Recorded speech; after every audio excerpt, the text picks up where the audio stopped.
Bienvenidos a Doctor Podcast, Historias que Sanan, un espacio para visibilizar relatos de crecimiento, de superación y de esperanza. Hay historias que combinan el rigor del uniforme militar con el servicio médico y hoy tenemos el privilegio de escuchar una de ellas. Nuestro invitado ha sido testigo de momentos históricos de nuestro país. Es un hombre con una alta vocación por la medicina. Es un hombre que ha demostrado que detrás del médico, del formador, también hay un matiz militar. Es un hombre con más de 35 años de experiencia en el área médica, gastroenterólogo y es actualmente director del Cuerpo Médico y Sanidad Militar de las Fuerzas Armadas de nuestro país.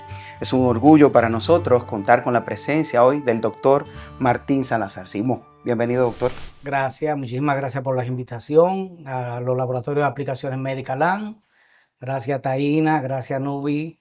Estoy aquí para responderle todas sus preguntas. Gracias. Qué bueno tenerlo aquí, doctor. Usted nace en San Francisco de Macorís. Cuéntenos un poquito de esos primeros años de su infancia. Claro que sí, nacimos en San Francisco de Macorís. Nuestra niñez fue una niñez igual que la niñez de todo ese tiempo, donde no había tecnología ni nada, donde nuestro juego era jugar pelota con pelota de media, vitilla, jugar béisbol, jugar fufú, a la cantarita. El pañuelo, como dice Nubi. Algunos de esos yo no los recuerdo. No, tú no habías nacido, tú eres muy niña. Pero esa fue una niña muy bonita, jugar belluga, jugar tapita. Hizo carrito de caja de bola. Oh, claro, esa era la patineta mía, con caja de bola. Eso era un éxito de esa época. Tremendo. Y uno no se deprimía porque no había internet, porque ahora se le va el internet y los muchachos de ahora se deprimen. Eso es correcto, eso es así. Pues cuéntenos un poco, por favor, de sus padres en San Francisco de Macorís. Sí. Mi madre, doña Ibelice, una mujer fajadora, enviudó muy joven, porque mi padre falleció ya cuando yo tenía 1 año. Entonces ahí tuve la ventaja de tener 2 grandes padres, que son mis 2 hermanos, pero gracias a Dios echaron para adelante. Qué bueno, nosotros tuvimos la oportunidad de conversar con su hermano mayor, con el doctor Manelich Salazar, quien nos contó que usted era un niño muy travieso, que inventaba muchísimo y que se siente muy orgulloso de usted, que fue él quien lo acompañó por primera vez bueno, quien lo llevó a ser médico. Cuéntenos un poquito cómo fue eso, cómo fueron esos inicios, cómo usted decide estudiar medicina. Bueno, mi deseo de estudiar medicina desde pequeño. Yo siempre, chiquito, los amiguitos míos decían, no, yo quiero ser limpiabotas, yo quiero ser bombero, otro policía. Y no, yo dije, yo quiero ser médico, porque a mí me gustaría sanar y quitarle el dolor a las personas desde pequeño. Wow, esa era su principal motivación. Claro, y ya luego a ver a mi hermano estudiando medicina y ver el camino que él llevaba también me motivó.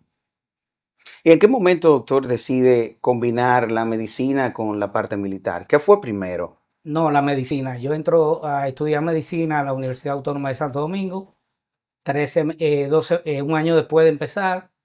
A través de mi hermano logro entrar a la carrera militar para ir al hospital, aprender a a suturar, sentirse médico uno de los primeros semestres. Y otro de los motivos que me ayudó a entrar a la vida militar fue la parte económica. Ingresé al área como raso médico en 1985 para poder costear mi universidad, que en ese entonces era 1.50 el crédito. Y resultó que ese dinero me lo pude ahorrar porque me gané todas las inscripciones en toda la carrera. Entonces no tuve nunca que pagar de lo que me ganaba de la Fuerza Armada. Qué bien. Y asimismo usted luego pues sale a estudiar en el extranjero, cosa que no era muy común antes. Es correcto. Intentamos buscar becas por todos los lados, pero a través de Fuerzas Armadas y eso. Pero gracias a mis hermanos se pusieron la pila, vamos a superar, vamos a echar para adelante. Y me fui a México a hacer una subespecialidad. Pero primero, en las Fuerzas Armadas aquí hice la primera especialidad, que fue de medicina interna. Me gradué de internista aquí, ejercí 2 años de internista y tomo la decisión de irme a estudiar a México, porque ya a los 2 años ya me topaba con pacientes que me decían, doctor, ¿dónde está el doctor de los pulmones? ¿Dónde está el doctor del corazón? El doctor de las rodillas. Y yo dije, bueno, yo sé mucha medicina en ese entonces, pero me voy a convertir en un médico referidor. Ujú. Y yo necesito tener una impronta como médico en el país. Y eso, Por qué gastroenterología? la gastroenterología siempre me fascinó, porque tiene la ventaja de que tiene procedimientos donde tú puedes en el momento salvarle la vida a un paciente. Y esa siempre ha sido mi misión. Y cuando llega a México, doctor, esos desafíos en los años 90 con una crisis política en ese momento, un visitante nuevo, tener que ubicarse en un país diferente, con gente que desconoce y emprendiendo un camino tan difícil que es formarse en la gastroenterología. Exactamente. ¿Cómo vivió esa experiencia? Bueno, la experiencia de México fue muy buena, porque me tocaron personas que te recibieron muy cálido, porque yo fui a vivir a una casa donde ella recibía dominicanos Ok. y había salido unos dominicanos y me quedé ahí, pero los años allá fueron duros porque yo tenía que caminar mucho. Yo recuerdo que yo me fui con una talla de 35 y llegué de 27 porque había un parque que yo lo cruzaba corriendo a las 5 de la mañana porque siempre apareció muerto por ahí. No que salió muerto, sino que mataban a alguien Cadáver. o algo. Y llegaba al hospital, solamente el tramo de 1 metro a otro. Yo caminaba un promedio de 14 kilómetros diarios. Entonces eso me secó bastante. Pero el aprendizaje en México es excelente. Tuve la capacidad de que mis profesores me dejaban cuando ellos salían de viaje su consulta privada en México. O sea que para mí eso era un gran honor que un Claro, profesor tuyo claro. tú te quedaras con su paciente. Entonces fue bastante fructífero. ¿Alguna anécdota difícil en ese proceso de formación en el hospital en que No, estaba? déjame decirte que lo más difícil que había en el hospital era que decían, está temblando la tierra, ahí va el dominicano. Porque yo, de que se El movía un primero que poquito, yo pasaba. salía corriendo y ellos bajaban caminando uno a uno. Y por la escalera eléctrica que no se usaba, yo bajaba por el manubrio de la escalera eléctrica. Yo le decía, lo que pasa es que mi mamá es muy nerviosa y a ella le gustaría que yo sea de los rescatistas. Qué tremendo. Y cuando regresa, doctor, termina su formación como gastro, decide regresar a nuestro país. Claro. ¿Qué ocurre en ese momento? Bueno, cuando regreso, llegando a República Dominicana, me topo con la noticia y el regalo de mis hermanos de que me tienen un consultorio en el Centro de Ginecología y Obstetricia, que es donde ejerzo privado.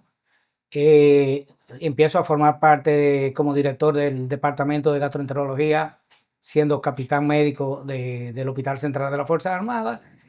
Y ahí inicia mi carrera ya académica y todos los pasos que hemos dado en las Fuerzas Armadas, que fuimos coordinador de la Residencia de Medicina Interna, fuimos subdirector del Hospital Central, fuimos director de Residencias Médicas de las Fuerzas Armadas, también director de Sanidad Militar, que llevo 5 años ahora, pero también lo fui en el 2009, donde ocupé también una importante posición internacional, que fue presidente del Comité de Prevención de VIH-Sida de Latinoamérica, donde conseguimos fondos a través del Fondo Mundial para ayudar a 23 países en materia de prevención en VIH-Sida y tuberculosis también. Una larga trayectoria Claro, profesional, doctor. claro que sí. Bastante. Usted estuvo como director de Sanidad Militar durante la pandemia, años muy difíciles esos. Claro. Cuéntenos un poco cómo usted lo vivió, cómo se vivió tanto como médico como militar. Mira, a mí me tocó las dos partes más difíciles de una pandemia. La de los militares que tuvieron sus méritos, porque sin ese orden no se hubiese podido detener la pandemia, no solamente en la parte médica, sino en el orden militar, detener a la gente que se quedaran en su casa, que no salieran a contaminar. Y la parte médica es estar en el campo de trabajo, o sea, estuvimos en el campo de trabajo como médico y como militar. O sea, trazar la política de sanidad en las Fuerzas Armadas en colaboración con Salud Pública en ese entonces, eso fue difícil, pero trajo sus aprendizajes. También nos tocó poner la primera vacuna a los miembros de las Fuerzas Armadas. O sea, ¿Alguna anécdota que usted recuerde que le haya tocado el corazón que, a la que usted nos pueda compartir? bueno, es que si uno es médico tiene que tener tocado el corazón todo el tiempo, ¿tú entiendes? Ujú. O sea, ver gente, amigos de uno, irse. La pandemia, gracias a Dios, nos enseñó muchas cosas. nos enseñó que teníamos que pensar en cuidarnos, nos enseñó también el área médica a aprender tecnología, porque salió la telemedicina, donde empezamos a ver pacientes virtuales. Ya cuando empezamos a ir a los consultorios, ahí yo siempre le agradezco a los laboratorios de aplicación médica, que me pusieron como un astronauta. Yo fui con una capa, un casco protector. Yo fui que parecía un astronauta para iniciar la consulta. Llegar de una consulta, quitarse su ropa en el lobby Lobby. y entrar. O sea, fueron tiempos difíciles, pero nos trajo aprendizaje y nos trajo también a aprender a convivir. O sea, fue y nos permitió prepararnos para los imprevistos, porque eso salió de imprevisto.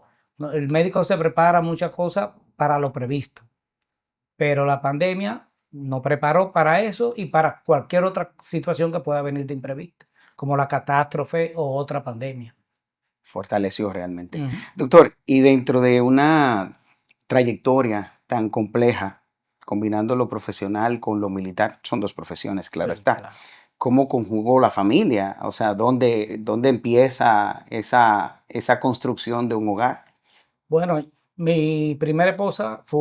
soy divorciado, mi primera esposa fue mi compañera de estudio de la universidad, era madre de mis 2 hijos. Yo nunca me descuidé de mis hijos. Llegando de un servicio, yo lo despertaba para que vieran a su padre llegar. Y antes de irme también, o sea, yo nunca me he separado de mi familia. Mis 2 hijos son mi todo.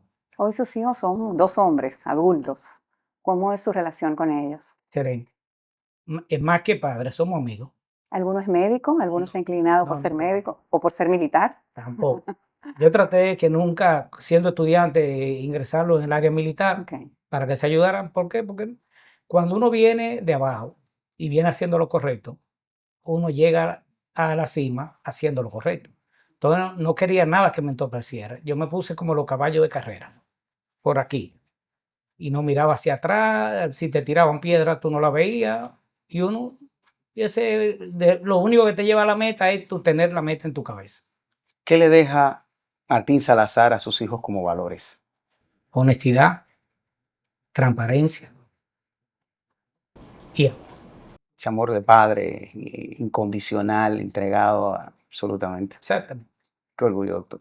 y eso fue recibido también por sus padres, y usted se lo transmite a sus hijos, eso es muy Exactamente. lindo. Doctor, luego llega su divorcio.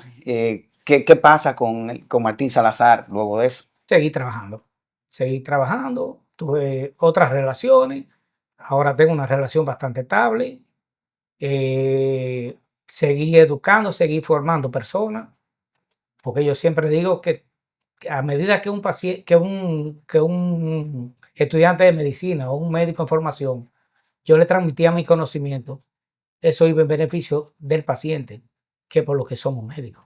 Y doctor, como formador, ¿qué sintió usted cuando se vio después de ser estudiante durante mucho tiempo siendo el maestro? ¿Qué se Bue- siente? Volver a las aulas, volver a su alma mater, a la UAS, a UNIBE, a algunas universidades. Bueno, en las universidades yo fui profesor, pero dentro del hospital, porque yo coordinaba los internados de las universidades de UNIBE, de la UAS, de INTE, de la UCE, y ya ahí me manejaba más con estudiantes de término. Y era una relación, yo traté de que todos esos estudiantes se sintieran médicos siempre, porque ya algunos en 3 meses se graduaban, otros 6 meses, y yo quería que ellos se sintieran médicos desde el internado. Y ese fue un trato muy afable con mis alumnos, ¿Qué dirían sus alumnos de usted como maestro? que era duro, o sea que enseñaba mucho, pero exigía mucho, porque yo siempre decía que los únicos que trabajamos con original somos los médicos. Todo el mundo trabaja con copia. Y a nosotros, le decía siempre a mis alumnos que nunca esperaran un aplauso por hacerlo bien, porque había que hacerlo bien desde que empecemos hasta que terminemos esta carrera. Entonces yo recuerdo que yo era duro en las rondas, yo iba de noche al hospital casi toda la noche. Le decía, búsquenme los pacientes más graves que vamos a hablar de ellos y estudiense este paciente. Y cuando llegaba, le preguntaba de otro paciente, porque yo trataba de que ellos supieran de todo, nada más no de un solo paciente.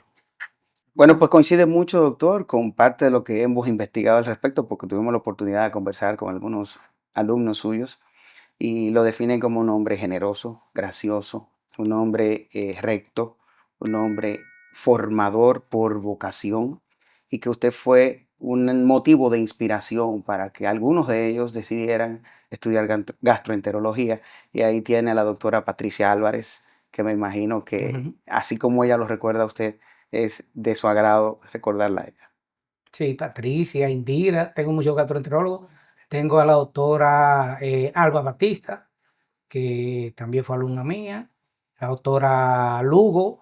Creo que yo motivé a que se hicieran gastroenterólogos más de 20 residentes de medicina interna e internistas que hicieron gastroenterología, porque yo siempre digo que yo no tengo competencia. Mi competencia soy yo mismo. Entonces, si tú das tu servicio, siempre está para el paciente. Eso es lo que te llena y lo que te hace sentir bien. Eso es así. ¿Alguna anécdota, doctor, que usted nos comparta de esa época como maestro, de esa época como profesor? Bueno, la anécdota era que ellos me decían a mí que yo parecía un ampaya, porque como yo no toleraba la falta, porque en medicina las faltas no se pueden tolerar. Entonces yo siempre estaba con la mano haciendo 4, que eso era que el que sabía que cometió un error, sabía que tenía mínimo 4 horas de sanción. Porque, y era, yo no, la sanción no la ponía durmiendo ni nada, sino le ponía un tema y luego yo iba para que me explicaran ese tema. O sea que era una sanción de enseñanza, no de maltrato físico. Claro, el O sea, no. aprendizaje. Ujú. Qué bien. Pero eso evidentemente dejó frutos porque sus estudiantes lo recuerdan con mucho cariño. Doctor, ¿alguna vez ha llorado por un paciente que haya fallecido? Claro, por mucho. Porque es que, ¿qué te digo? Yo ejerzo la medicina pensando en el paciente.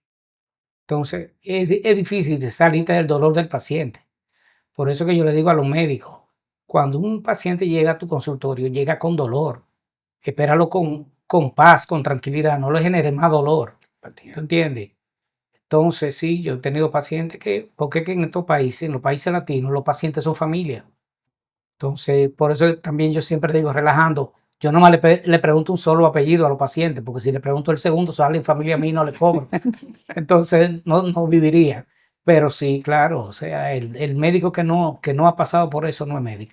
Sin embargo, doctor, tiene la contraparte porque como director del Cuerpo Médico de Sanidad Militar, entonces se rige unos principios diferentes, ya menos humanos. Sí, pero ya en la parte militar lo que te rige a ti es el respeto, o sea, es la honestidad, es el sentido de oír al subalterno, y eso te lleva a ser un líder dentro de las Fuerzas Armadas. O sea, cuando ellos te ven que si hay que hacer algo, te ven a ti haciéndolo de primero, ya ahí está el ejemplo para ellos, y no hay, tú no le das motivo para no dejar de ser líder en ello. A usted le ha tocado, doctor, acompañar como médico a muchas figuras importantes. Por mencionar una muy emblemática, el Papa Juan Pablo II. ¿Cómo fue eso para usted siendo un médico muy joven? Sí, yo era capitán internista. Eso fue en el 1992. Yo fui parte de la seguridad médica del Papa Juan Pablo II cuando vino al quinto centenario. Recuerdo que una vez le tomé la presión en la nunciatura y todavía conservo un rosario que él me regaló. Después de tantos años de entrega, doctor, ¿qué es lo más emocionante en su vida, en su carrera profesional o en su carrera militar? Bueno, en mi carrera de médico, lo más emocionante he podido seguir ayudando a los pacientes. O sea, tratar de llevar, sanar a lo que se pueden sanar y acompañar a los que no se pueden sanar. Porque el paciente ve al médico, yo siempre digo que el mejor médico no es el que más sabe, sino en el que el paciente confíe. Hay pacientes que van a veces y dicen, yo entré aquí y me sané, porque tú lo oyes, al paciente hay que oírlo. Y hace tiempo que se perdió, se ha ido perdiendo ese don de oír al paciente. Nosotros teníamos un gran profesor de los libros, que era el doctor Marañón, se llamaba La Silla de Marañón, que él hacía el diagnóstico nada más oyendo a los pacientes. El otro porcentaje tocándolo y examinándolo. Entonces, seguir haciendo lo que uno ama, eso es lo que más me llevo, que es la medicina. Y en la parte Y en militar, la parte militar, yo he cumplido, ya acabo de cumplir 40 años siendo militar y siempre mi norte ha sido luchar por la salud de los soldados y de sus familiares. Y eso va de la mano de lo que dispone el ministro de Defensa, porque siempre la función mía es asesorar al ministro de Defensa en materia de salud. Entonces, gracias a Dios, tenemos ahora mismo un ministro de Defensa que es su principal norte la salud del soldado y de sus familiares. Nosotros lo estamos acompañando en eso. Yo quisiera pues remontarme un poquito a las historias que usted nos hacía cuando estaba en México y nos contaba que cruzaba corriendo ese parque. Hoy usted es un atleta que corre maratones y que hace mucho ejercicio. Háblenos un poco de cómo usted pues tiene una vida un día tan lleno con todas sus actividades como médico, como militar y como atleta y como Todo, padre. todo eso se traduce en una sola palabra. Se llama disciplina.